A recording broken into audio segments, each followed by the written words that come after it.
Soy Silvia Díez Sastre, profesora de Derecho Administrativo en la Universidad Autónoma de Madrid y colaboradora del Instituto de Derecho Local de la misma universidad. Es un placer para mí participar en esta iniciativa, compartir conocimiento, promovida por la Unión de Directivos Territoriales de Europa. En los próximos minutos trataré de exponer cuáles son los ejes en torno a los cuales se articula la regulación europea en materia de contratación pública local. Por contratación pública entendemos la actividad de los gobiernos locales encaminada a proveerse en el mercado de servicios y suministros necesarios para su funcionamiento y la realización de obras vinculadas a la prestación de servicios públicos. Con esta finalidad trataré de centrar mi exposición en torno a 4 puntos esenciales. El primero se dedicará a analizar cuál es el proceso que ha llevado a la europeización actual del derecho de la contratación pública en Europa. El segundo punto analizará cuáles son las fuentes del derecho en esta materia y qué margen queda a los gobiernos locales para regular en torno a la contratación pública. En tercer lugar, prestaré atención brevemente a los procedimientos de adjudicación de los contratos públicos. Y, en último lugar, haré una breve referencia a los procedimientos de revisión de las decisiones en materia de contratación pública a nivel europeo. El primer punto de la exposición se centra en la europeización del derecho de la contratación pública. Vamos a analizar cuáles han sido las razones que explican este proceso progresivo de extensión del derecho europeo sobre la contratación, en nuestro caso, de los gobiernos locales. En la tradición europea continental existían tradicionalmente reglas orientadas a disciplinar la contratación de las administraciones públicas. Estas reglas se pueden explicar en torno a dos modelos diferenciados. Por un lado, el modelo francés y por otro lado, el modelo de corte germánico. En el modelo de corte germánico, las administraciones públicas tenían una serie de reglas orientadas a seleccionar al contratista de la administración. Estas reglas normalmente eran reglas puramente internas, que no se consideraban derecho y por lo tanto no producían ningún efecto hacia terceros. Más allá de estas reglas específicas de funcionamiento de la Administración, la ejecución del contrato se regulaba por el Código Civil, de la misma manera que los contratos de los particulares. A diferencia de esta tradición germánica, a la que se adscriben países como Austria o Italia y la propia Alemania, se opone el modelo de corte francés, en el que se inscriben países como España. En el modelo francés, existían también una serie de reglas contenidas esta vez en la ley orientadas a seleccionar al contratista, pero la particularidad especial es que la ejecución del contrato se regía también por reglas específicas de derecho público y no por el Código Civil como sucedía en la tradición germánica. De esta manera se creó un concepto nuevo, el de contrato administrativo, opuesto al contrato privado que rige las relaciones entre particulares y que supuso un hito para la construcción de la propia idea de derecho administrativo. En este contexto normativo, la Unión Europea introduce un cambio radical de modelo. Las instituciones europeas, a partir de los años 70, tomaron conciencia de la relevancia que tenía la actividad de contratación pública de las administraciones en su conjunto y, por supuesto, también de la contratación de los gobiernos locales. La actividad económica que se articula en torno a la contratación pública supera más del 12% del Producto Interior Bruto de la Unión Europea, oscilando en función de los ciclos económicos. Esta importante actividad económica, esta participación pública en el mercado, tenía que obtener, por tanto, una respuesta de las instituciones europeas. Así que a partir de los años 70 comenzaron a aprobarse directivas encaminadas a armonizar, a homogeneizar los procedimientos que debían regir la selección de los contratistas de las administraciones públicas. Estas directivas se fueron sucediendo en el tiempo hasta crear en la actualidad un verdadero derecho completo de la contratación pública. Las particularidades de este nuevo derecho europeo de la contratación pública pueden resumirse en dos características. El primero de ellos es la importancia del desarrollo del mercado interior. Hay que tener en cuenta que la competencia en la que se apoya la Unión Europea para regular en esta materia es precisamente el desarrollo del mercado interior. Es ese y no otro el objetivo que debe perseguir la regulación europea. Por esa razón, el derecho europeo se centra fundamentalmente en garantizar la competencia entre los operadores económicos. Esa es su preocupación fundamental. A diferencia del derecho nacional, que como hemos señalado anteriormente, prestaba atención a la ejecución del contrato y se preocupaba de si eran reglas públicas o privadas las que disciplinaban esa ejecución, en el derecho europeo vemos que la única preocupación es que se adjudique el contrato a la oferta económicamente más ventajosa, es decir, que se garantice la competencia entre los operadores y que se elija al mejor. Eso hace que en realidad no tengamos ni siquiera un concepto similar al de contratación pública en países que no participaban de la tradición francesa. Así en Alemania hablamos simplemente de Vergaberecht, es decir, derecho de la adjudicación de los contratos, y en el propio término inglés, public procurement, también nos vemos ante un concepto meramente adjudicativo de la contratación. Luego, lo relevante es la fase previa a la celebración del contrato. A partir de ahí se deja libertad a los derechos nacionales para regular qué es lo que va a suceder entre la administración y el contratista, con algunos matices, como veremos más adelante. Junto a esta preocupación esencial en torno a la competencia de los operadores económicos, hay que tener en cuenta que el derecho europeo es un derecho parcial, es decir, el derecho europeo de la contratación pública no ordena todos los contratos celebrados por las administraciones públicas de los Estados miembros, solo una parte de ellos, solo aquellos contratos celebrados por determinados sujetos regulados en las directivas, con determinados objetos también regulados en las directivas, obras, suministros, servicios, y siempre que esos contratos superen unos umbrales económicos ciertamente elevados. Estos umbrales económicos se diferencian en función de quién es el sujeto contratante.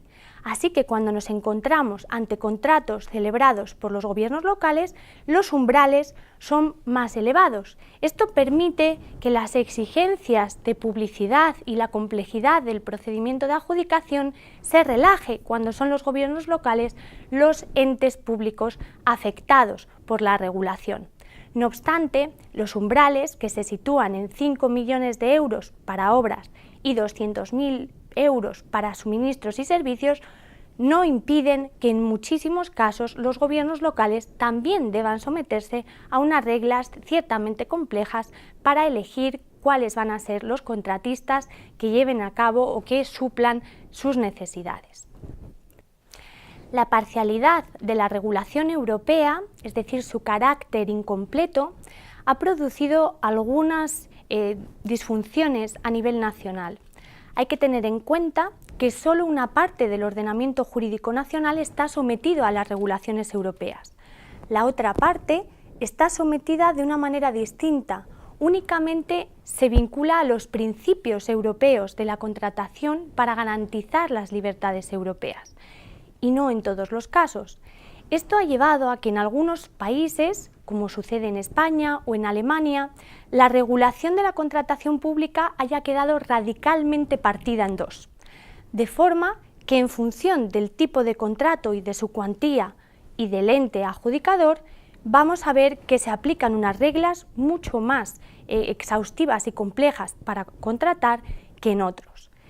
¿Esto cómo afecta a los gobiernos locales? Sin duda, cuando los gobiernos locales, por su menor tamaño, contraten por menores cuantías, tendremos que su regulación será más sencilla, podrán beneficiarse de procedimientos de adjudicación más simples. Cuando no sea así, en entes locales complejos, con grandes competencias de gestión, se tendrán que someter también a las reglas difíciles y exigentes del derecho europeo. Una vez visto este primer punto de cómo se ha europeizado el proceso de contratación pública, vamos a analizar cuáles son las fuentes que rigen la contratación pública local en Europa. Las fuentes a nivel europeo se pueden resumir básicamente, y sin apartar la mirada de los tratados constitutivos, en dos puntos. Por un lado, las directivas y por otro lado, la jurisprudencia del Tribunal de Justicia de la Unión Europea. Las directivas, como os han dicho anteriormente, son el instrumento fundamental de europeización del derecho de la contratación pública. Y tenemos dos tipos de directivas. Por un lado, las directivas de contratación pública, en sentido estricto, orientadas a regular cómo se adjudica el contrato, cómo se selecciona al contratista. Estas directivas actualmente son las directivas 2004/17 y 2004/18, ambas en proceso actualmente de reforma por parte de las instituciones europeas. Pero junto a estas directivas europeas que regulan cómo hay que seleccionar al contratista, tenemos unas directivas denominadas de recursos que garantizan el cumplimiento de las primeras. Cuando a finales de los 80, principios de los 90, las instituciones europeas tomaron conciencia de la dificultad de los Estados miembros para aplicar las reglas en materia de contratación pública, decidieron aprobar unas nuevas directivas, que llamamos directivas de recursos. Estas llamadas directivas de recursos quieren garantizar que los licitadores, los operadores económicos del mercado interior, puedan, mediante mecanismos de recursos, exigir el cumplimiento de las reglas de contratación pública. De manera que la Directiva 89/665 y la Directiva 92/13 están justamente orientadas a lograr esta finalidad.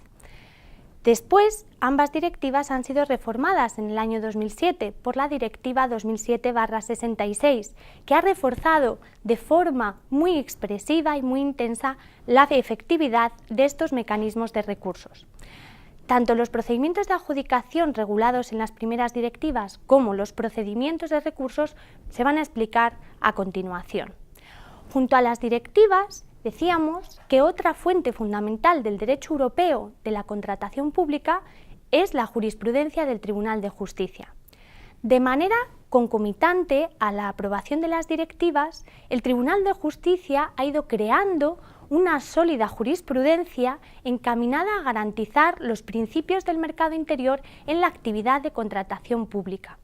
Y sin duda, la actividad de contratación pública de los gobiernos locales ha sido uno de los supuestos de hecho recurrente que ha dado lugar a numerosas sentencias que son verdaderos leading cases en materia de contratación pública europea. A través de estas medidas, de este derecho del caso, se ha completado, por tanto, el derecho de la contratación pública. De hecho, las directivas, como las directivas que se encuentran en proceso de reforma actualmente, toman para sí y positivizan de esa manera muchos de los criterios establecidos por el Tribunal de Justicia. Por debajo del nivel europeo de regulación nos encontramos en cada país el derecho nacional, que está obligado por el derecho europeo.